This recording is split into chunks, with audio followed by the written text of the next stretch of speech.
Hey everybody, how's it going? Mr. Scary Muffin here, and I've been playing a bit of Pokemon recently, and not the trading card game. I've been playing the video game, and in fact, I've entered a couple of tournaments. Some local guys, they hosted an online tournament just for BC people, and we've been playing the official VGC doubles format, which is the official format. The game itself is balanced around doubles, believe it or not, and that is the format that I've been playing in, but there's a lot of complicated stuff involved, and I didn't want to jump right into it immediately, so I thought I'll start you guys off easy and showcase this interesting match that Dead Squid sent me.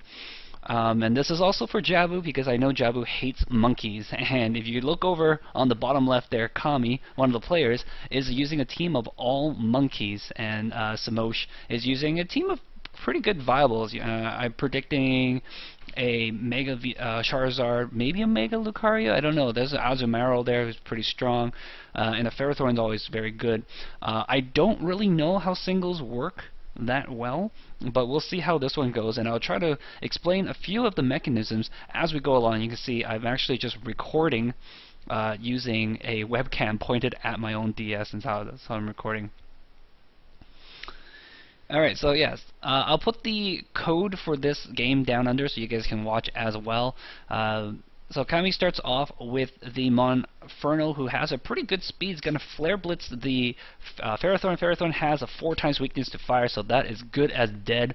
It's Iron Barb's ability. Every Pokemon has one ability. The Iron Barb's ability will do some damage back to Monferno based on, I think it does like 1/8 of the health, and or actually, I might do a portion of whatever damage is done.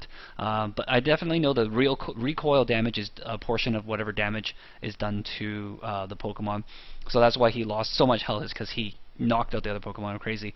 And oh, it's a Mega Charizard X. That's interesting. So Mega Charizard X gains a dragon type. It's no longer a flying Pokemon, and the guy tried to do a Thunder Punch into expecting that the Charizard would still be a flying fire type, but instead now it is a fire dragon type, and it is going to Dragon Dance in order to boost up its attack and speed. But Monferno is probably going to be dead anyway, so it just threw out a couple of attacks. I think it has a Life Orb because it took some health damage, and Life Orb gives you like 1.3 attack boost, but eats up a couple of your health as you do the attack. So things to note about Pokemon in general is that Pokemon can have held items, and Pokemon have natures, and these are, abilities that are different. Anyways, with the Mach Punch, Mach Punch is a move that basically increases. Mach Punch is a move with an increased priority. So there's like stages when attacks go. So it's kind of like Quick Attack from the original game, if anybody remembers. So basically, it gets to go and it go first with Mach Punch. Mach Punch is a +1 in priority. It'll go first if the other person is using a normal speed move. So let's see, Kami threw out the IPOM and did a Fake Out, and Fake Out is actually a +3 priority move. It's like huge plus priority, and he was probably hoping to quickly kill the Charizard before it disappeared, but the guy withdrew the Charizard and threw out this Gliscor, and he's going to do the Rock Slide to hit the Gliscor. I don't think Rock Slide does that much damage, either that or because the Simisage here makes me think of that. This Simisage actually makes me think of that Bruno Mars Lazy song. Anyways, but yeah, okay. So the Rock Slide from the Simisage did not have a same type attack bonus, so it probably didn't do as much damage, but he did get rid of the substitute this time with the Seed Bomb, but does get Toxic for his trouble, and hopefully he'll be able to do a little bit of damage to the Gliscor. Actually, the Gliscor has pretty much healed up using its Poison Heal. It was holding a Toxic Orb, so at the end of its first turn it got poisoned, but because of its ability, it heals itself when it's poisoned, and basically he threw out the substitute, which hurt him a little bit. Like, he takes a little bit of life damage in order to put the substitute out, but he already healed up the damage that he had dropped out. And Gliscor using the Protect, basically it's a stall Pokemon, and nobody likes a stall Pokemon. Just using both the substitute and the protection to continually heal himself, and then he's relying on the toxic damage to knock out his opponent. What a guy.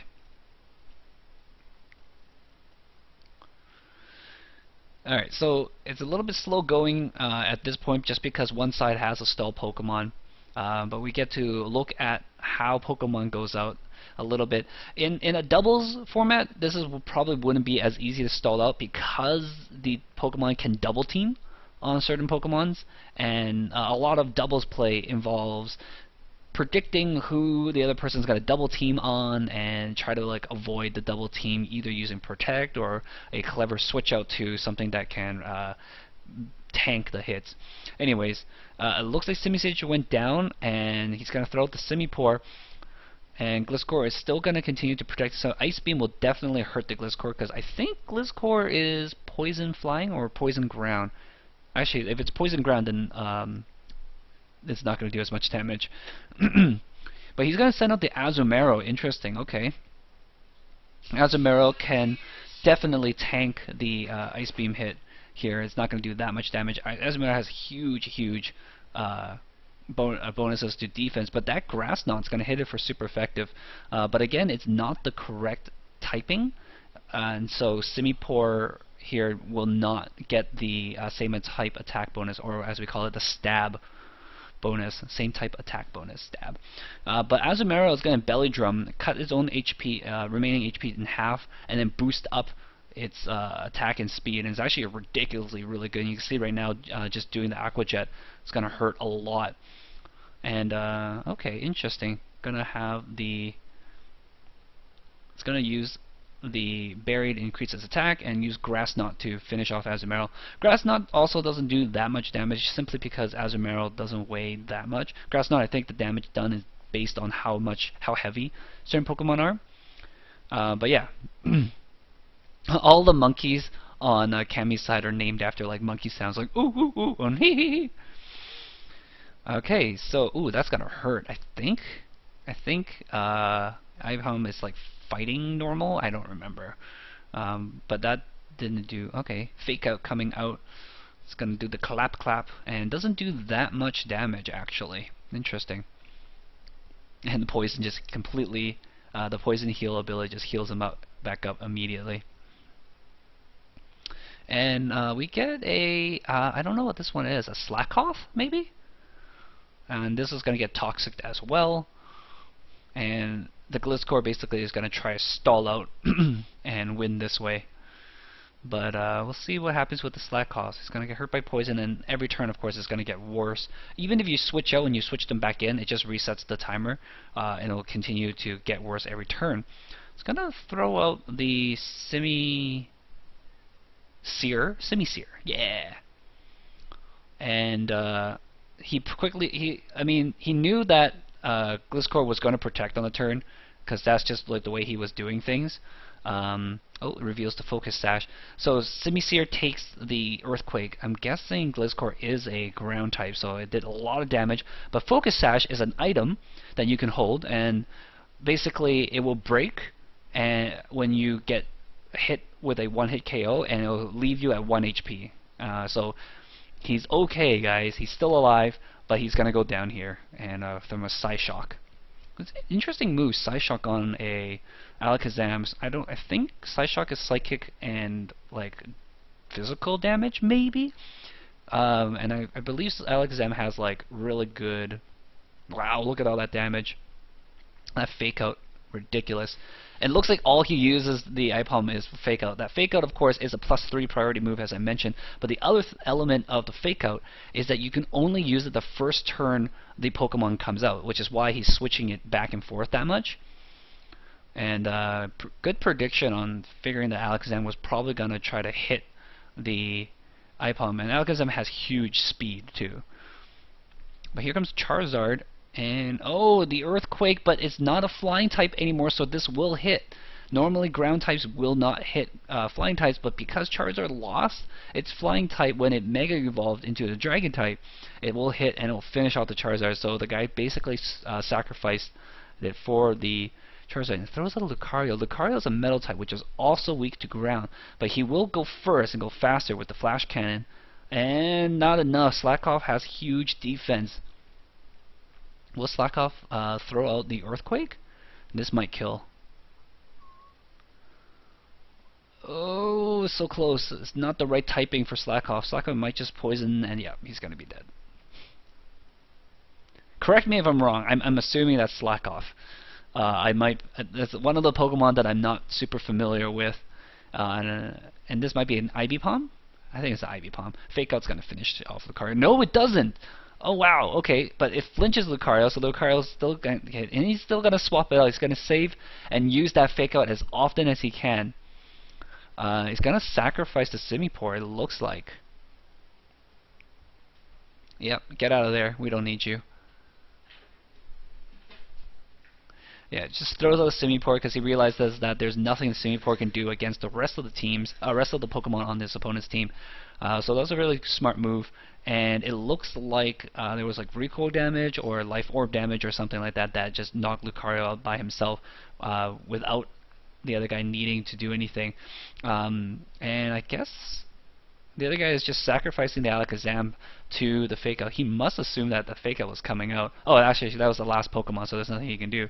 And yeah, Cammy takes it using a Ibipom. The Ibipom, interestingly, I was talking with Death Squid afterwards that the Ibipom must be using like the Technician ability, which takes low damage attacks and increases the damage, and then it probably has like another item that boosts the attack, maybe Choice Band. I would assume Choice Band would boost the attack, but makes it so that it can only use one attack. And it would make sense because he keeps switching it out. So he brings it in, does the Fake Out, and because Choice Band, so how Choice Band works is it increases the attack of all your damages, increases the damage of all your attacks rather, but you can only use the same attack over and over again. So whatever you choose when you come out first is going to be the attack you use every single time. So if he uses Fake Out, and Fake Out only works on the first turn. So if he uses Fake Out on the second turn, it's going to automatically fail. And he's unable to choose any other moves because he has a Choice Band. So he has to switch out Ibipom. And I think if Semosh realized that, he could potentially get free setup moves, such as the Dragon Dance, or he could just dish out a lot of damage if he can predict which Pokemon Cammy is switching into. But yeah, so that was an interesting game, guys. I hope you guys enjoyed that. I will probably show a couple more singles one to get you guys a little introduced to how Pokemon battling works, and then we'll dive right into the 2v2s, the double battles, and hopefully you guys can keep up. If not, I'll try my best to explain things as it goes along. Until next time, guys, thank you for watching. Ciao.